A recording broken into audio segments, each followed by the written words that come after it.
Hello everyone, ఈరోజు వీడియోలో వంకాయ వేపుడు చూపించబోతున్నానండి.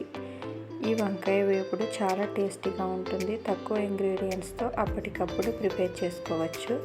ఇప్పుడైతే వంకాయ వేపుడు ప్రిపరేషన్ చూద్దాం. దీనికోసం ముందుగా 1/2 kg వంకాయలు తీసుకున్నానండి.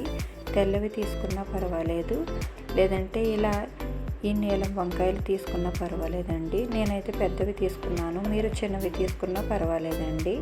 1/2 kg వరకు తీసుకోండి. ఇలా తీసుకొని వీటిని శుభ్రంగా వాష్ చేసుకోండి. ఇప్పుడు వీటిని హాఫ్ కట్ చేసి వాటర్లో ఉప్పు వేసి ఉంచండి. ఇలా వేయటం వల్ల ముక్కలు నల్లగా అయిపోకుండా ఉంటాయి. ఇప్పుడు 2 ఉల్లిపాయలు ఈ విధంగా మధ్యలోకి హాఫ్ ముక్కలుగా కట్ చేసి పెట్టుకోండి. ఇలా ముక్కలన్నీ కూడా వాటర్లో వేసుకుని ఉప్పు వేసుకుని ఉంచుకోండి. ఈ విధంగా అన్నీ కూడా కట్ చేసుకుని పెట్టుకోండి. వాటర్లోనే ఉంచి పక్కన పెట్టుకోండి. ఇప్పుడు స్టవ్ ఫ్లేమ్ ఆన్ చేసి వెడల్పుగా ఉన్న ఒక మూకుడు పెట్టుకోండి. ఇందులో 3 నుంచి 4 స్పూన్ల ఆయిల్ వేయండి. ఫ్రైకి కొంచెం ఆయిల్ ఎక్కువగా ఉండాలి. 4 వెల్లుల్లి రెక్కలు చితక్కొట్టి వేసుకోండి. ఇవి కొంచెం ఫ్రై అయిన తర్వాత పోపు దినుసులు వేసుకోండి. మినప్పప్పు, పచ్చిశనగపప్పు, ఆవాలు, జీలకర్ర అన్నీ కూడా కొంచెం కొంచెం వేసుకోండి. ఒక ఎండుమిర్చి హాఫ్ కట్ చేసి వేయండి.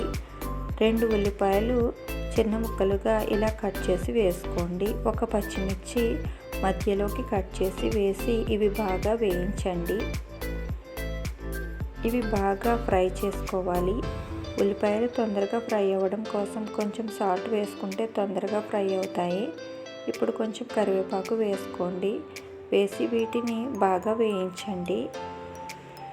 ఇవి కొంచెం ఇలా వేగిన తరువాత ఇందులోకి 1 స్పూన్ ఫ్రెష్ అల్లం వెల్లుల్లి పేస్ట్ వేసుకోండి.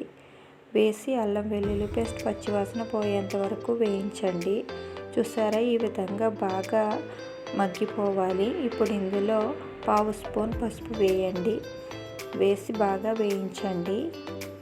ఇలా వేగిన తరువాత ఇందులోకి మనం కట్ చేసి పెట్టుకున్న వంకాయ ముక్కలు వేయండి. మీకు ఇలా పొడుగ్గా ఇష్టం లేకపోతే చిన్న ముక్కలుగా కట్ చేసి కూడా వేసుకోవచ్చు. నేనైతే కట్ చేశానండి. వీటిని బాగా ఫ్రై చేసుకోవాలి. ఇప్పుడు మూత పెట్టి 5 మినిట్స్ మగ్గించండి. చూసారా, ఈ విధంగా మగ్గుతాయి.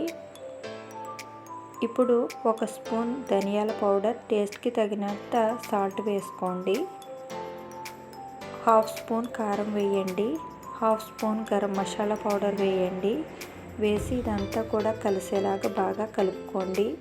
చూసారా, ఈ విధంగా బాగా దగ్గరగా అయ్యేంత వరకు వేయించండి. అంతేనండి, కొత్తిమీర చల్లుకుని సర్వ్ చేసుకోండి. ఈ వంకాయ వేపుడు రసంలోకి కానీ, సాంబార్లోకి కానీ, పప్పులోకి కానీ సైడ్ డిష్గా సర్వ్ చేసుకోవచ్చు.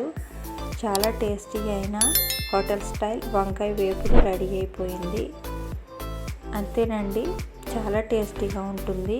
ఇలా నేను చెప్పిన విధంగా మీరు కూడా ఒకసారి ట్రై చేయండి. మీరు కూడా ట్రై చేసి మీకు ఎలా వచ్చిందో కామెంట్ చేయండి. ఈ వీడియో కనుక మీకు నచ్చితే లైక్ చేసి మీ ఫ్రెండ్స్ అండ్ రిలేటివ్స్కి షేర్ చేయండి. మరిన్ని కొత్త రెసిపీస్ కోసం మా ఛానల్ని సబ్స్క్రైబ్ చేసుకోండి. Thanks for watching.